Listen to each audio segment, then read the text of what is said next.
This is the post-lab for our non-constant velocity cart lab. If you remember, what we had going in this lab is we had a ramp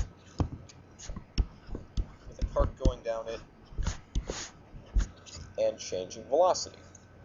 And in Logger Pro, we saw a graph with velocity on the y-axis in meters per second, time on the x-axis in seconds,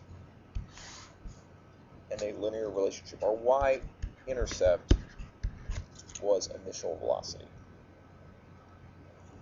So just like in previous labs, we're going to want to find the slope of this line and put it into our slope-intercept form, which we know is y equals mx plus b. In this example, velocity is our y. We have some sort of slope with the units, y units meters per second over x units seconds. Time is our x, and our y-intercept is initial velocity. As with all of our labs, slope is going to have a special meaning. Slope is actually going to stand for a new term, acceleration. And acceleration is the rate at which velocity changes.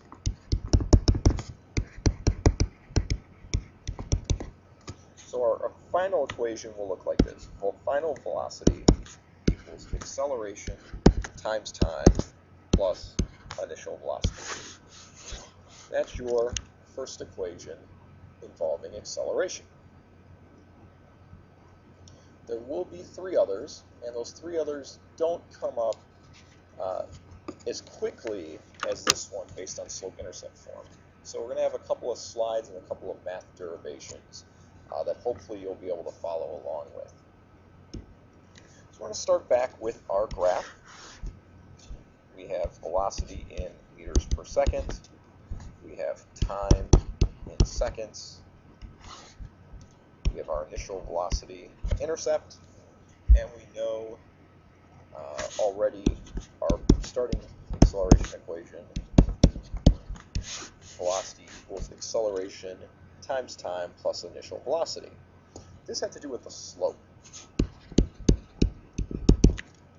Slope-intercept form. There's something else we can look at on the graph. We can find the area. And we can find the area under this graph right here. Now the problem is it's two shapes. We don't have a trapezoid equation for area in geometry, so we're going to break this up into a triangle and a rectangle.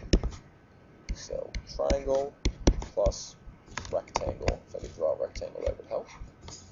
And we know from geometry, area of a triangle is 1/2 base times height, and a rectangle is merely base times height. So we're going to take information from the graph and set up this equation. The simpler one will be the rectangle. So the base of the rectangle is time, and the height is initial velocity, v0. For the triangle, it's going to be a little bit more work. We have the 1/2, the base is time, and the height,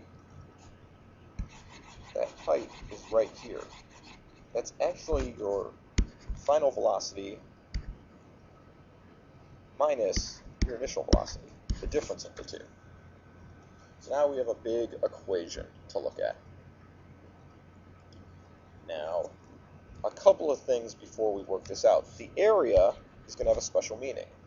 It's going to be the change in position or displacement.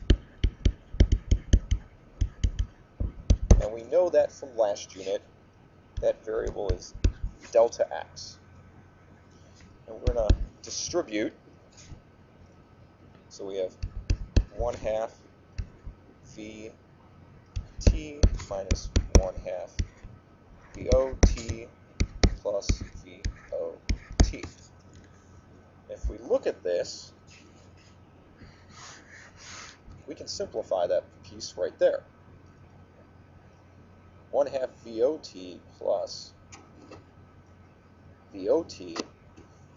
We have a negative sign here we can't forget about, so that really gives us delta x equals 1/2 VT plus 1/2 VOT, because we're adding a negative half of the VOT. Equation still looks a little messy, so we're going to simplify it into our book form. Displacement delta x. Let's factor out a 1/2. Let's factor out a t. So we get v plus v naught. So final velocity plus initial velocity. Here is our second equation, based off of area. Two more equations to go, and we're going to use these two equations to help us derive the next two. In our next equation, we are going to start with our two equations we just found. V equals AT plus V naught, and delta x equals 1/2 V plus V naught times t. We're going to do a little substitution here, and we are going to substitute all of this in for v. I told you we'd have some algebra fun on this lesson. So now we have delta x equals 1/2 AT plus V naught times t. Initial velocity, V naught, that's that little subscript 0. That's going to mean initial. Some teachers will use a lowercase I for initial, and then lowercase f for final. But a lot of physics books, especially in college, will use no subscript and then not to indicate final and initial. Let's clean up this algebra a little bit. Delta x equals 1/2 AT plus 2 V naught times t. Let's distribute everything. Delta x equals, distribute the 1/2 AT plus V naught, that's all times t. Let's distribute the t now. Delta x equals 1/2 AT squared plus V naught t, and that is our new equation. Now remember, delta x is the same thing as x minus x naught, final minus initial. So we could substitute that in. So in some books you will see x equals 1/2 AT squared plus VOT minus x naught. They're both the same equation. You can use either one. One last equation to try out. Once again, going back to our first two from slope and area. Velocity is acceleration times time plus initial velocity, and displacement equals 1/2 final velocity plus initial velocity times time. Once again, we're going to substitute, but instead of substituting for v, we're going to do a little algebra here and solve for t, and we're going to get t equals v minus v naught over a, and send that all in for the variable t. So right now I have delta x equals 1/2 v plus v naught times v minus v naught over a. We have some good looking stuff here, and we get to do some fun foiling on the top, and we will get delta x equals 1/2 v squared minus v naught squared, and we still have that a on the bottom, We could distribute that half right away. And put this into that equation. Still kind of a mess. So let's distribute 2a to both sides. So we get 2a delta x equals b squared minus b naught squared. Typically in a book, what they're going to want to see is these two switched. So v squared equals b naught squared plus 2a delta x is our final equation. So now we have 4 different equations we can work with. I know that was a lot of algebra work, but let's take one more slide and summarize all of these. So last unit, constant velocity. We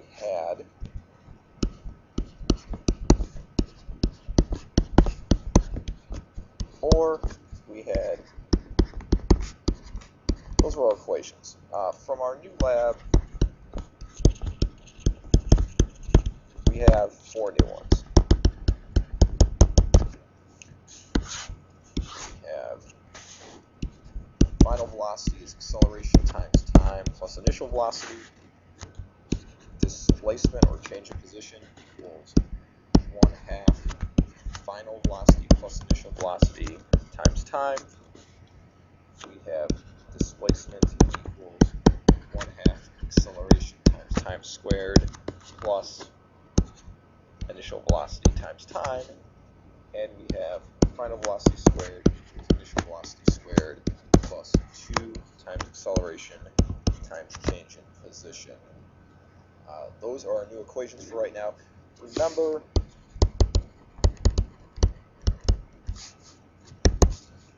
delta x is final minus initial position, and our units